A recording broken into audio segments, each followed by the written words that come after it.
Bonjour et bienvenue à tous en ce lundi 26 juillet. Aujourd'hui, nous poursuivons encore ces exercices. Merci à tous ceux qui sont fidèles. Je pense qu'avec le temps, même si vous ne feriez que les écouter, on opère déjà une transformation. Ce matin, c'est avec Sainte Anne et Saint Joachim que nous avons la joie aussi de prier.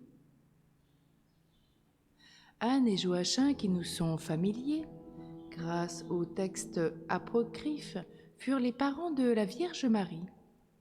Époux déjà âgés, ils n'avaient pas connu la grâce d'avoir des enfants. Mais le Seigneur leur donna finalement une fille qui allait enfanter le Messie. Le culte d'Anne se rencontre dès le IVe siècle. On les représente souvent se rencontrant à la porte d'or de Jérusalem. Ils sont bien sûr les protecteurs des grands-parents, et spécialement pour Joachim, des sculpteurs, des chiffonniers, des dentelières, des lavandières, des brodeuses, des couturières, des navigateurs, des mineurs, des fabricants de bas, de gants et de balais, des cardeurs et des bijoutiers spécialement pour Anne. Anne signifie la miséricordieuse et Joachim veut dire Dieu rend fort. Alors aujourd'hui, on se dispose particulièrement à prier avec Saint Ignace de Loyola sur ce thème aujourd'hui, après avoir vu ma foi hier, mon espérance. Prions. Je me sens, Seigneur, tout petit, anonyme, perdu dans la foule immense. Mes attentes, ma détresse, mon appel sont étouffés par tant de vagues déferlantes. Je me sens seul, abandonné, oublié. Seigneur, je crie vers toi, écoute mon appel, fais-moi vivre. J'espère en toi, je compte sur toi. Ton regard pourtant se pose sur moi. Tu me remarques, tu me connais. Pour toi, je suis unique et précieux. Tu veux que j'existe, tu veux que je vive, tu veux entendre ma voix, tu veux aussi recevoir mon regard. Amen.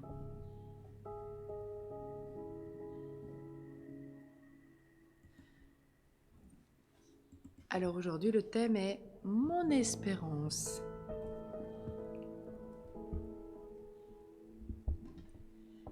L'espérance est en quelque sorte l'aspect dynamique de la foi.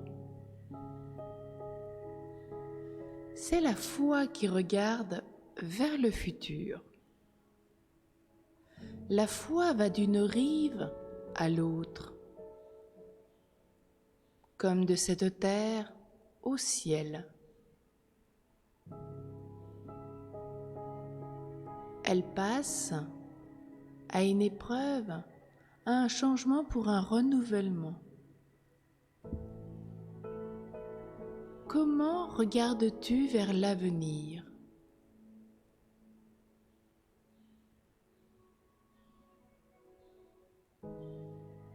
Est-ce que foi et confiance, même dans les moments difficiles, c'est ce que tu éprouves ?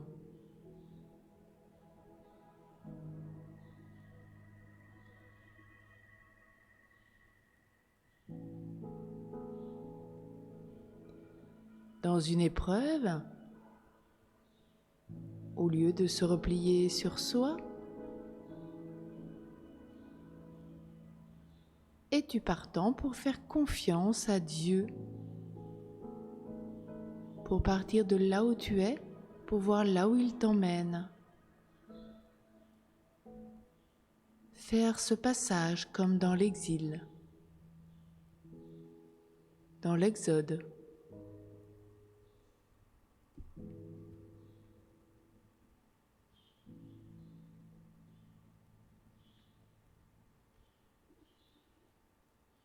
Quant à cette confiance, si elle existe, est-ce confiance en toi ou en Dieu ?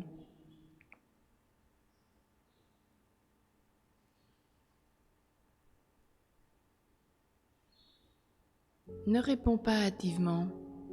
Examine bien ce qu'il en est.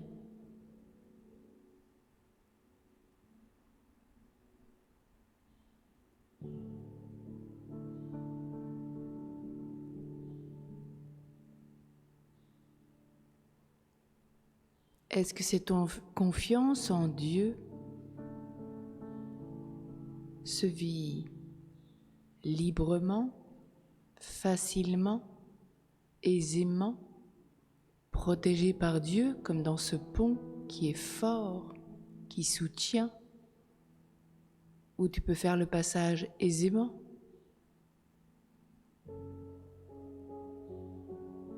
Où choisis-tu pour aller d'une rive à l'autre? Le pont le plus frêle, celui où tu n'auras pas l'armure de Dieu, celui où tu vis avec confiance en toi.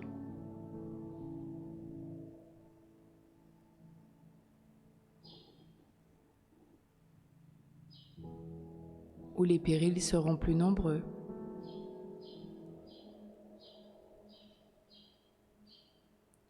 L'espérance n'est pas un optimisme facile ni une simple illusion.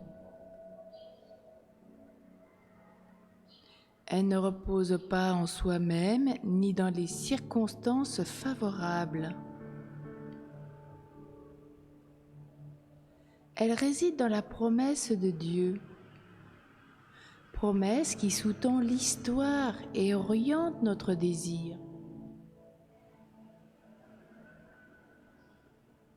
Le Nouveau Testament, et spécialement Saint Paul, souligne cette promesse et les étapes déjà accomplies.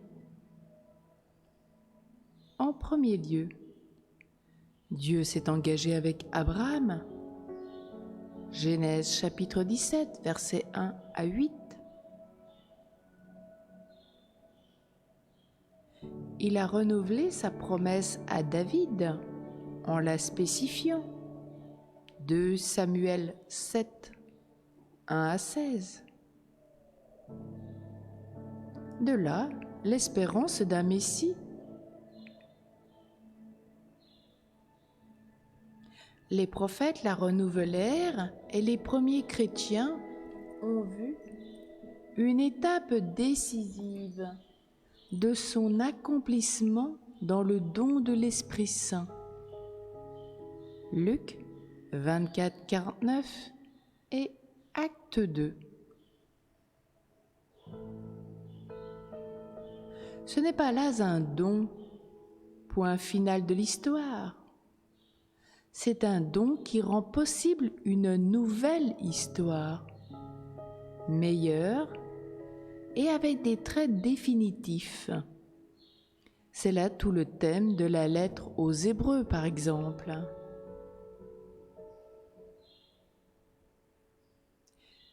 Tu pourrais ce matin, et peut-être à d'autres moments de prière, utiliser les passages déjà indiqués de l'Écriture sainte.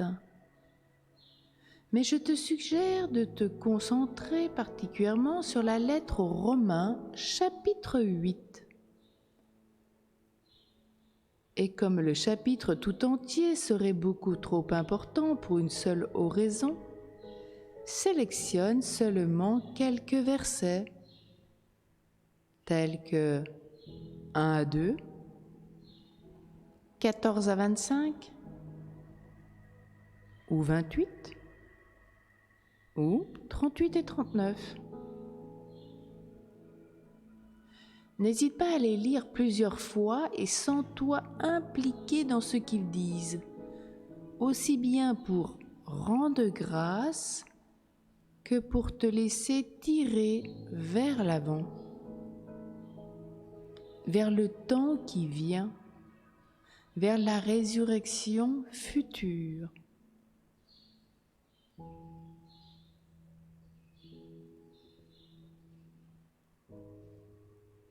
Dieu s'est bien engagé avec toi.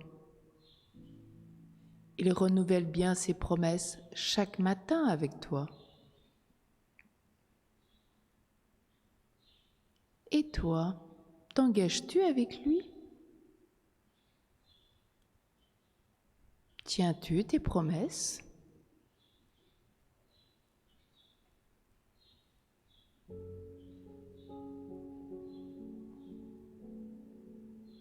Ce soir, examine à nouveau si ce que tu as médité le matin a structuré tes pensées et tes actions de la journée.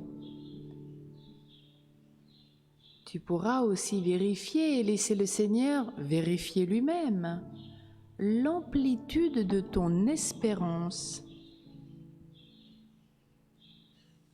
Un chrétien ne peut jamais espérer pour lui tout seul. De même que dans le Notre Père, on ne prie pas pour soi seulement. Tout se vit ensemble, nous sommes un corps. L'importance de passer du moi au nous.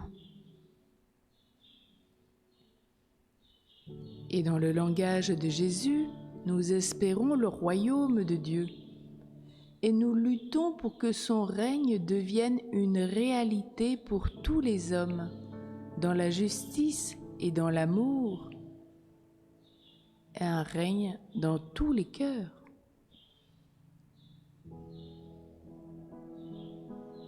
Nous savons que c'est une chose difficile et jamais achevée. Mais, assurés de la promesse de Dieu, nous croyons que les résistances seront surmontées, tandis que, et pour le moins, nous éviterons d'accumuler les obstacles à la fraternité universelle. Et c'est bien pourquoi nous pourrions demander au frère universel qu'est Charles de Foucauld de nous aider dans ce domaine. Alors, quel est ton engagement pour le projet de Dieu dans le Christ ?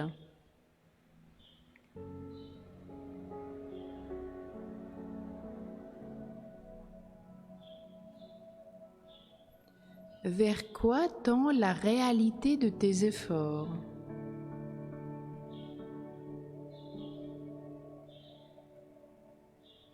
Dans l'immédiat, mets-les sous le regard du Seigneur et reçois à frais nouveaux l'influence de son esprit.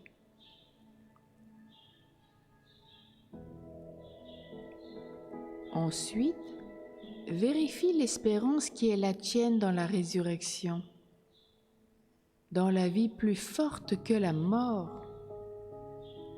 Il nous paraît difficile et même impossible de concevoir cela, mais ici, il ne s'agit pas d'imaginer, il s'agit de croire et d'accorder crédit à la toute-puissance de l'amour de Dieu.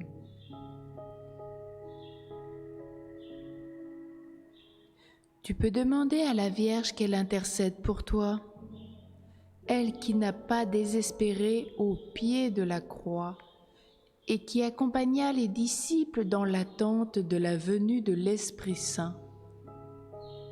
Confiante en toutes choses, abandonnée en tout. Bien plus, demande à Jésus qu'il t'attire dans sa propre résurrection. Et peut-être termine par un Notre Père. Que tout cela se vive pour une plus grande gloire de Dieu. Ad majorem Dei gloriam. Amen.